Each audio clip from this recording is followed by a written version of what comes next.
every single person on Earth walks around with a smartphone in their pocket. And the iPhone represents 58% of the global smartphone market share. And functionally, it serves as the face of Apple's brand. Just a few years ago, this wasn't the case. Before the iPhone, there was another product that defined Apple, and that was the iPod. For a brief period in the early 2000s, it was the gadget that everyone wanted. It was instantly recognizable. It had a sleek design, white earbuds, and the famous promise of 1,000 songs in your pocket. And yet, despite becoming one of the most successful consumer products of all time, Apple deliberately killed it off. In this video, we'll be exploring the massive success of the iPod. We'll also look into how it helped Apple build its brand and product ecosystem, and why ultimately, despite being one of the company's best-selling products ever, Apple discontinued it.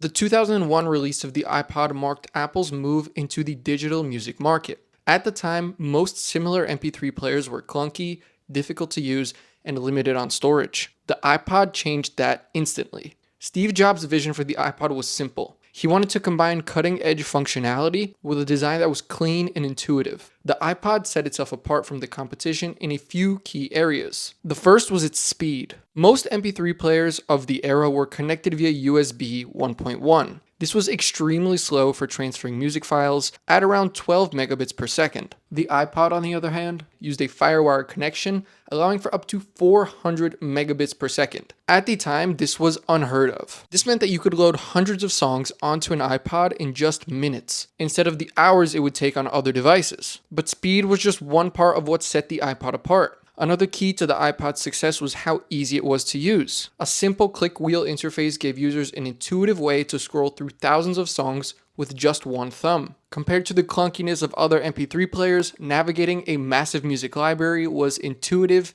easy, and actually pretty fun. But the real breakthrough for the iPod was the seamless integration with iTunes. Nowadays, iTunes is not really used as heavily as it once was, but back in the early 2000s, iTunes was a big deal. At first, iTunes worked as a desktop software. It allowed users to transfer songs between their computer and their iPod, and it gave them a clean way to organize their music. In 2003, when Apple launched the iTunes Store, this would be a turning point not just for the iPod, but for the entire music industry. In contrast to the modern subscription software and rental model, iTunes allowed users to legally purchase and download individual songs for just 99 cents each. They could then sync them directly to their device. This all-in-one, end-to-end experience of buying, organizing, and playing music all within Apple's ecosystem gave the iPod an advantage that no other competitor could match. And the market reaction was undeniable. By 2004, Apple had sold a total of 4.4 million iPods. By comparison, competitors such as the iRiver and the Zen sold around 2.8 million and 3 million units respectively. But just 1 year later, sales skyrocketed to 22 million units. By the end of 2005, Apple absolutely dwarfed the competition,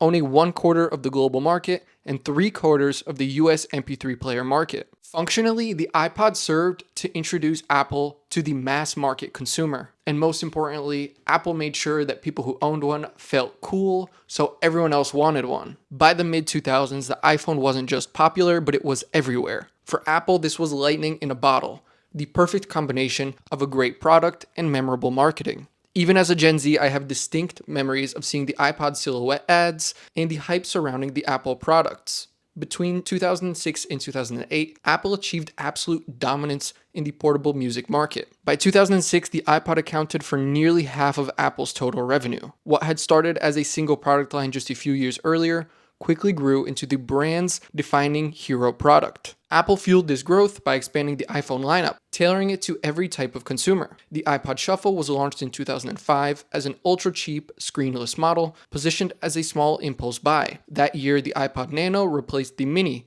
with a sleeker, pocket-friendly design that became one of Apple's most popular models. Then in 2007, Apple launched the iPod Touch, which looked and functioned almost exactly like an iPhone. It had a touchscreen, Wi-Fi, and apps, but without the phone service. The iPod Touch, in particular, hinted at the direction that the company would be going. Apple's goal was to build a broader ecosystem, including not just MP3 players and computers and software, but also phones. When the iPhone launched in 2007, it didn't just change the smartphone industry, but it also marked the beginning of the end for the iPod. The iPhone combined Apple's best products into one device. It was a phone, a computer, an internet browser, and an iPod. Standalone music players were a revolutionary product for the time, but consumer demands and expectations were rapidly shifting. By the late 2000s, people wanted a device that wasn't just for music. They wanted something that could connect to the internet, run apps, stream video, and handle communication all within a single device. Apple knew this, so rather than try and protect iPod sales, the company made a strategic move and decided to cannibalize its own product. Tim Cook later explained that Apple expected iPod sales to decline over time as the iPhone took off, and they were totally fine with that. But the iPhone wasn't the only reason Apple killed off the iPod.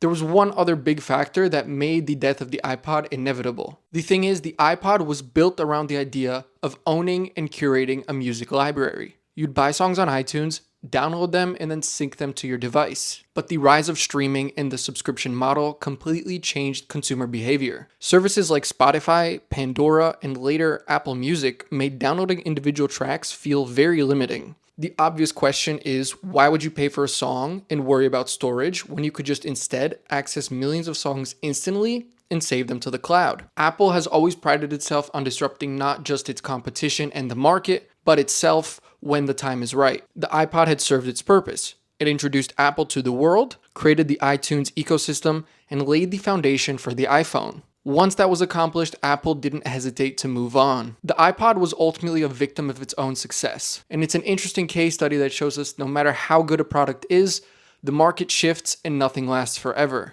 Over its lifetime, Apple sold more than 400 million units of the iPod, making it one of the best-selling consumer electronic products of all time. It transformed Apple's business and helped build the company's ecosystem, paving the way for the iPhone, Apple's current hero product. But even the iPhone, which is Apple's current golden goose, might soon face the same fate. Recently, Apple's senior vice president, Eddie Q, has suggested that in 10 years, you may not need an iPhone. He's of course referring to advances in AI as the next wave of disruption. The devices we rely on today could soon feel as outdated as the iPod does now. For Apple, being the type of company that it is, innovation can very often mean letting past successes die to embrace the future. Thank you for watching Heavy Signal. My name is Nick. I post business content on here. I talk about tech, automotive, retail, everything through a business lens. So if that's something you're interested in, definitely stick around and I'll see you in the next video.